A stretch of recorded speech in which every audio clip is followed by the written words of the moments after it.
Okay, this is the second part of the notes on arithmetic sequences. Yesterday you did the explicit version, and now we're doing recursive. So the formula is a little bit different for recursive. It's a sub n equals a sub n minus 1 plus d.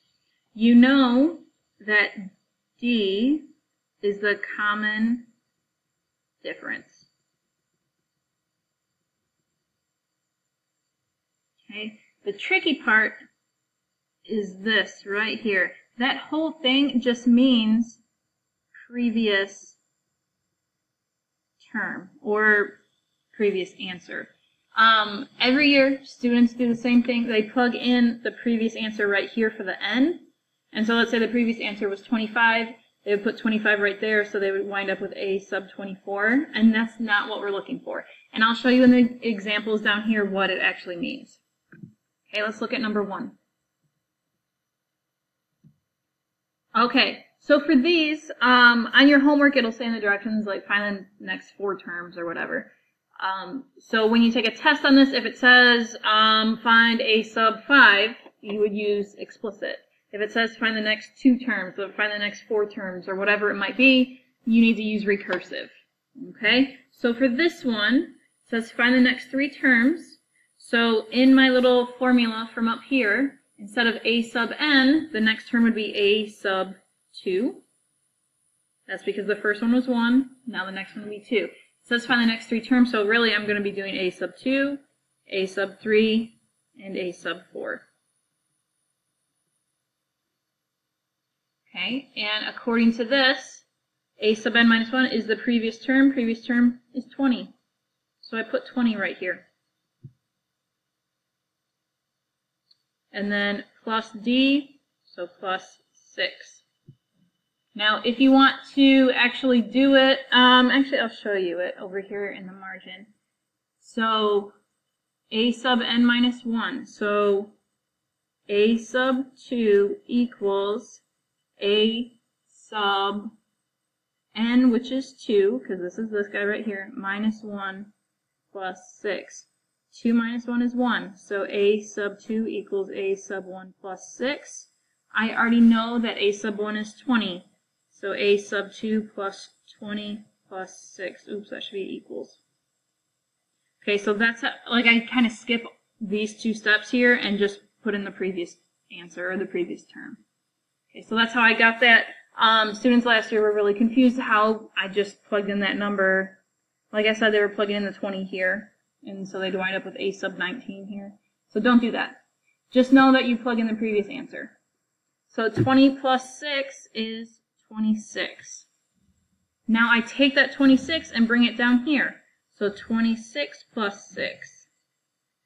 Okay, and that's 32. And I bring it down here. 32 plus 6 equals 38. And there are the next 3 terms. And I know you can probably do this in your head, but I do need to see the work exactly like this, guys. Some of you like to skip steps, but that's not going to go well for you on this.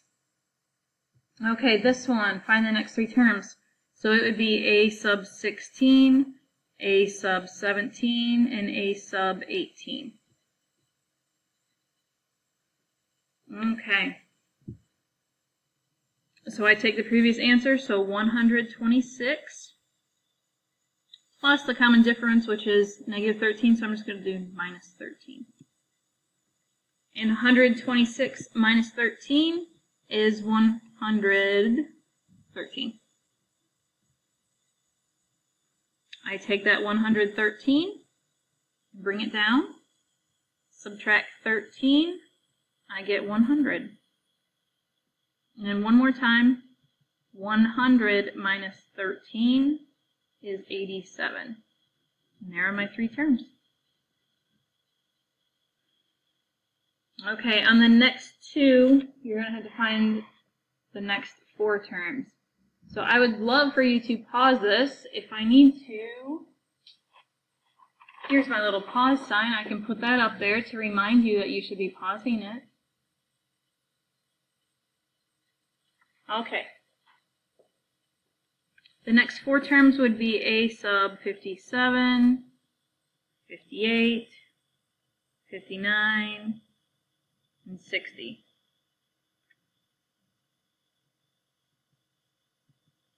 Okay, so first term is 19, and add 26. 19 plus 26 is 45. Now guys, if you mess up on any one of these, the whole problem is going to be wrong. Because if I put like 46 here, this one would be wrong, this one would be wrong, this one would be wrong. Okay, so be very careful when you're doing these. 45 plus 26 is 71. 71 plus 26 is 97. And 97 plus 26 is 123.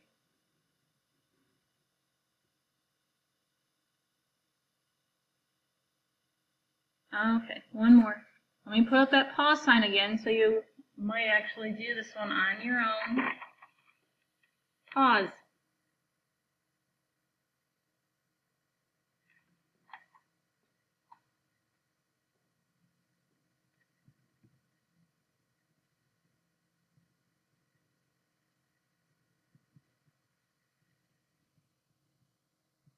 Okay, so I'm finding 101, 102, 103, 104.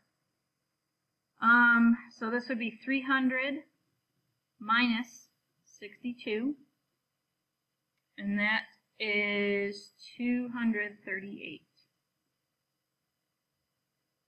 238 minus 62 is 176. 176 minus 62 is 114. And 114 minus 62 is 52. Okay, so hopefully that wasn't too bad. Now, down below, we're going to write recursive formulas, which really isn't that bad. All you have to do is find the common difference. So I wrote over here, find the common difference. So to go from -4 to -6, -6 to -8, -8 to -10, I'm subtracting 10 each time. So D equals -2. So here's that lovely formula again. So this stays the same. This stays the same. All you do is put in the common difference. So A sub n equals A sub n minus 1 minus 2. That's all you do for these, for recursive. Now on your assignment in the section that you do this, you actually have to find the explicit as well. So you might have to get your notes out from yesterday to remember the formula. Formula is also on the front board if you don't remember it. Okay, over here to go from 84 to 71, 71 to 58, 58 to 45, I am subtracting 13 each time. So D equals -13. So here, A sub n equals A sub n minus 1 minus 13. That basically means I'm subtracting 13 from that first term, or whatever term I'm given. I might be given A sub 56 or whatever. Okay, two more. Okay, 9 to 17, 17 to 25, 25 to 33, that is a positive 8. So A sub n equals A sub n minus 1 plus 8. And the last one, I'm adding 2 each time, so D equals 2. A sub n equals A sub n minus 1 plus 2. Okay, so your assignment today has 5 like these where you're going to have to find the next 4 terms. Make sure you write this part down and then find the next 4 terms. And it also has 5 like these, but you have to find the explicit and the recursive. So make sure you do both parts of that. And that's it.